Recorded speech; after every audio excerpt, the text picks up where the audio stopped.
What's up, guys? Welcome back to another video. If you are new here, my name is Luke and I made this channel so I could share my journey going from no experience to airline pilot with you guys. And for those of you who are interested, go ahead and subscribe for all my flight training updates and to see my progression.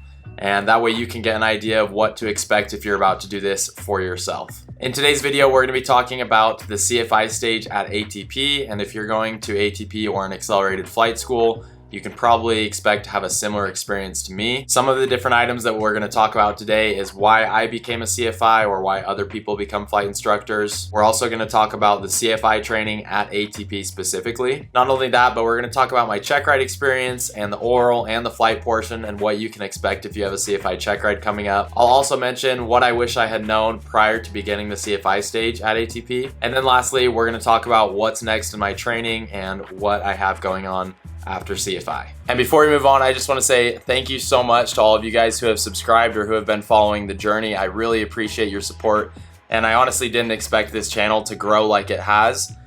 So I really hope that I've been able to provide value and give you an insight to what flight school training entails. And if you guys have any questions, be sure to leave a comment or you can email me. And then if you are also in flight school or you're looking into schools, you can go in my YouTube description or my Instagram bio and you can book a call with me to have one-on-one chats so I can help you out in your flight training. But anyway, thanks so much and let's get into the video. All right, so the first item of business we'll talk about is kind of why I chose to become a flight instructor and why a lot of pilots do choose to be flight instructors. Now, the reasons why I have chosen to become a flight instructor may vary from others, but this is kind of why I've decided to. One of them is that I like to know and learn as much as I possibly can when I'm learning about something. Right now I'm learning about aviation. I want to know it as well as I can possibly know it. And I think that it's one thing to just read a textbook and then, be able to pass a check ride. But if you can actually teach someone, teach a student, teach a random stranger off the street about airplanes and, anything to do with it, then that shows that you probably actually have a really good knowledge. Now, the second reason is kind of in line with the first one, and it's I just like teaching. Obviously, I'm not really teaching on my YouTube channel, but I've always enjoyed teaching people about what I love doing. My wife is awesome. She probably gets super annoyed because I come home every day and I'm always like teaching her something new about what I learned in my flight, and she's great and she'll listen, but it would be really great to have students that actually want to learn and aren't just listening to me. Now, the third reason, and this is a really strong reason for a lot of people right now, the market is super saturated. So if you're just a commercial pilot, low time, you just barely got your commercial pilot certificate and you can now legally go make money, good luck getting a job. It is really, I know it's been harder in years prior in 2000s or 80s or whenever, and people talk about that. But it is still a saturated market right now, and if you don't have have experience on your resume, or if you don't have really good connections, then it's going to be pretty hard to get a job right now. So for me personally, adding the CFI to my resume and having flight experience as a CFI, it can't hurt. Obviously, it costs a lot of money to do that, but it's going to cost a lot more money if you're just continue to pay for your hours out of your own pocket. So that is definitely another reason why I chose to become a flight instructor. All right, next item of business is the CFI stage at ATP. Now, whether you're at ATP or you're at another flight school that's an accelerated program, they're probably going to be pretty similar as long as it's accelerated. So kind of how they lay out their things currently at ATP, and I'm filming this in November. I think I did my CFI program in October. You start out with a week of online Zoom classes or 5 days of Zoom classes, and it's basically 8 hours a day for 5 days, and you get a 10-minute break every hour, and then you get a 1-hour lunch break. So they're definitely long days, and you learn a lot, but Zoom can only be so interactive. I think they were great and they served their purpose, but definitely not as ideal as learning in person. But it's also nice because we could all just stay home and we didn't have to, go travel to a training center and be away from home even longer. So after doing those, then we had a day break to move or go to your CFI training center. And not every ATP location across the country has a CFI stage, meaning they have CFI instructors. Now, my training center in Ogden, Utah is a CFI stage, and that's been my home training center, so I didn't have to move down to an apartment down there or anything. I could just stay at home. But a lot of people who are maybe from Colorado or Arizona or I don't know, other places, maybe got put in Ogden, Utah, so ATP provided an apartment for them, and they had to move out here for the duration of the CFI program. So I'm really glad that I didn't have to do that. But anyway, we had that 1 day break to move to the training center, and then we started our in-person stuff. The first morning we had orientation, and they made it very clear that they expect you to be at the training center 8 hours a day, 7 days a week until you're endorsed, pretty much, at least for the first 2 weeks. So it's very intense. They're long days, but I mean, honestly, if you're wanting to become a flight instructor and you're going straight from just getting your commercial certificate, there's still a lot to learn. And I think being in the training center all day, every day, just trying to cram as much information, you actually do learn a lot in that period of time. So now I'll kind of break down the day-to-day schedule when we were in person. Each day we would usually have maybe a simulator session where we're doing a group simulator together, where 2 of us are in the cockpit and 2 of us are watching, and then we'll rotate who's flying and who's teaching. And so we're getting all the flows and the maneuvers down and learning how to fly from the right seat while also teaching. And then we'll also do what's called team briefings, where we have one of the instructors that's there with us and we're practicing teaching different lessons. So they might say, okay, who wants to teach me about runway incursions? Who wants to teach me about principles of flight? Okay, teach me about drag, teach me about lift, teach me about this, teach me about how to get a student who has no experience and all the way and help them become a private pilot. Teach me how I can take someone who has their helicopter private pilot certificate and they want to get a commercial airplane single engine land certificate. So we would do those team briefings, and then we would do maybe a flight if you had one for the day, and then it's just pretty much just studying on the ground and building out your lesson plans, or reviewing or changing lesson plans that you've already bought and making them tailored to your style. So yeah, if you were to look at the ground portion versus the flight portion for CFI, the ground portion is all about making lesson plans, and the flight portion is all about just learning how to fly in the right seat, because most of your training you've probably done in the left seat. Now you have to be in the right seat where the CFI usually sits, and now you're just teaching. So you're doing all the maneuvers, you have to perform them to commercial standards. Not only that, but you also have to teach it and do it from the right seat. And you have to learn a couple new maneuvers for the CFI Checkride. When it comes to how much time is allotted at ATP, it's really, we get about 6 to 7 hours in the right seat, and you're expected to pick it up very quickly. If you don't pick it up, you can pay for a little bit more time if you really need it. Luckily, I was able to do it in the allotted time that I had. I didn't have to pay anything extra, so any more out of pocket. Outside of that 6 to 7 hours that I had in the right seat, we had 2 hours allotted for a spin flight, which we really didn't use the full 2 hours, but that was fun. You go up with the 2-year instructor and then you spin the airplane. If you're not familiar with what that is, it's basically just a stall and a yaw. And you're uncoordinated, so then you pretty much, you're spiraling down towards the ground in a spin. It's not a spiral. And then lastly, you also have a 2-hour mock check ride with the 2-year too. So you're going up and you have to perform everything.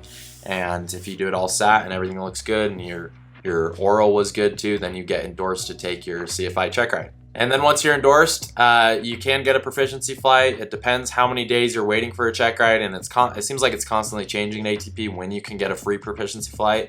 Luckily, I was able to get my free proficiency flight before my check ride. Looking at my current logbook though on my phone, it looks like I had my last CFI flight on November 4th, and then I got that free proficiency flight on November 12th, and then I had my CFI check ride on November 13th.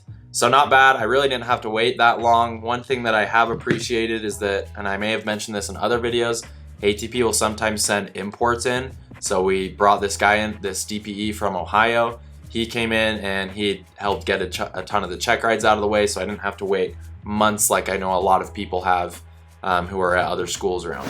And before we move on, you guys, I just wanted to say a big thanks to Airplace USA for sponsoring this video. If you haven't heard of them, they offer monthly headset rentals for new student pilots or for those who don't want to drop $1,300 to upgrade their headset. So they have 2 different options. You can rent to own, where you rent a headset for a certain amount of months until you eventually own it and you just pay monthly.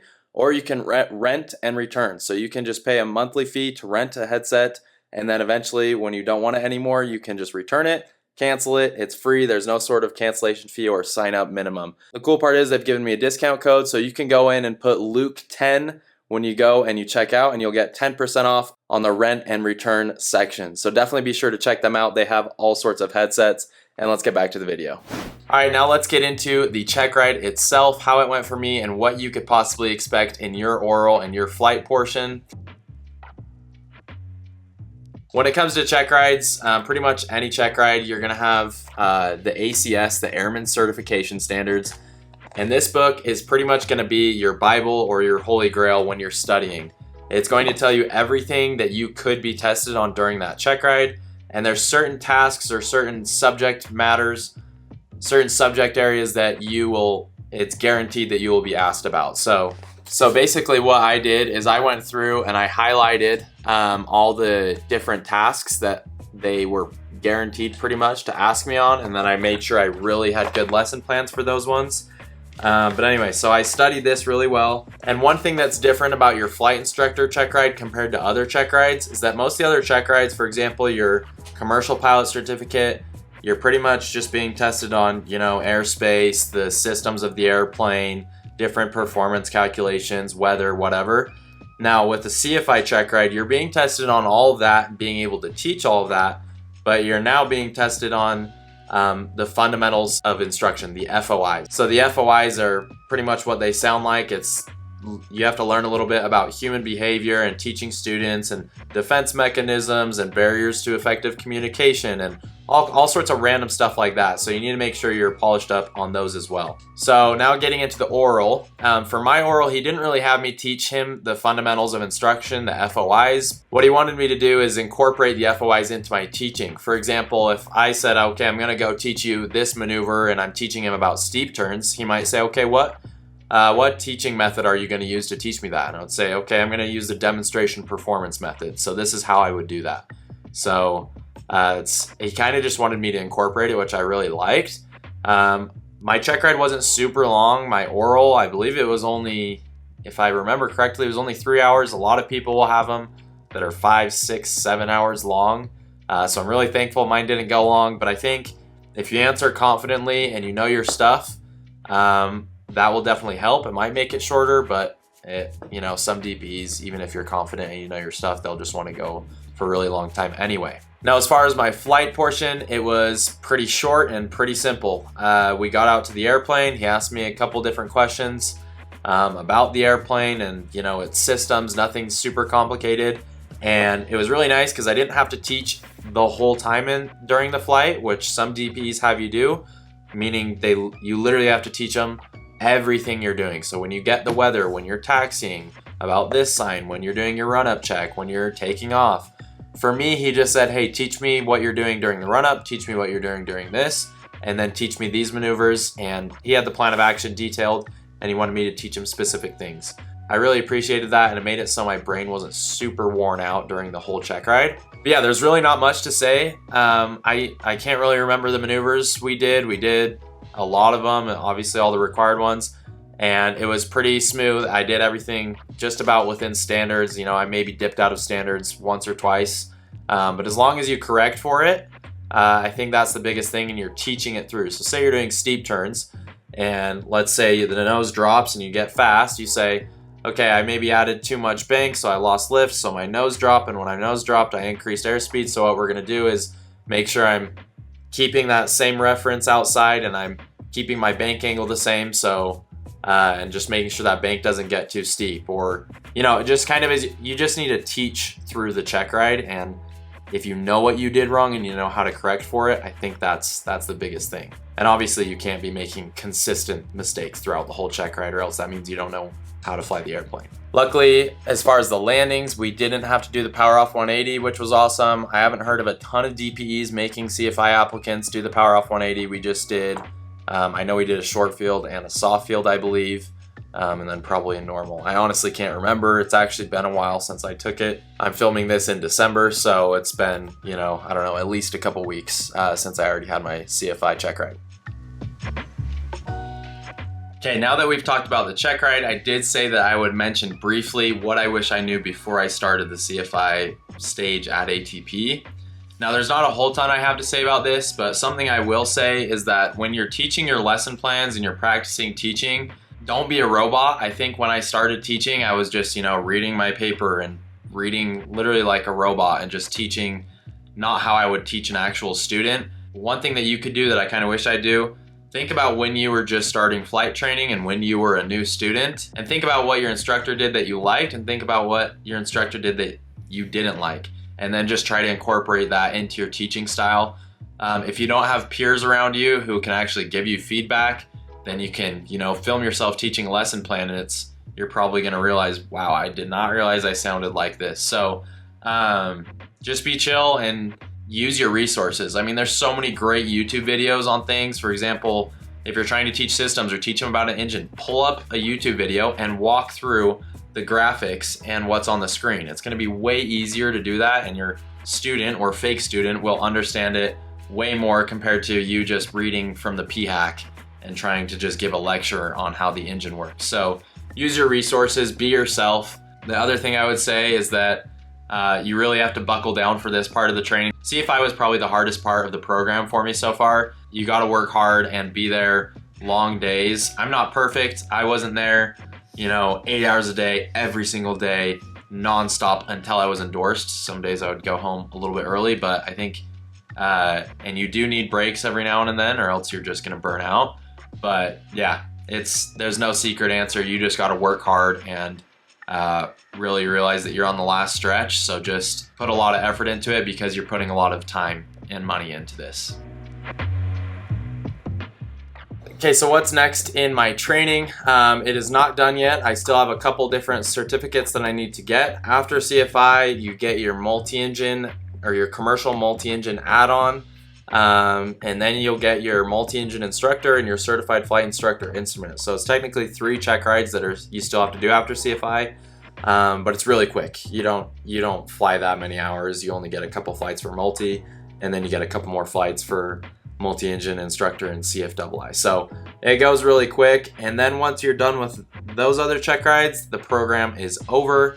And for me, I'm not quite sure what I want to do yet. I'll probably try to instruct at ATP to begin with. I know there's a couple other things that I've been looking into, but yeah, I'm not sure. If you guys have any suggestions or anything like that, then definitely let me know in the comments, or if you have any questions, let me know. But again, thank you so much for watching. You guys are the best. Hit the subscribe button, and I'll be coming out with more videos. I'll try to be more consistent with them, but stay flying, and I'll catch you next time.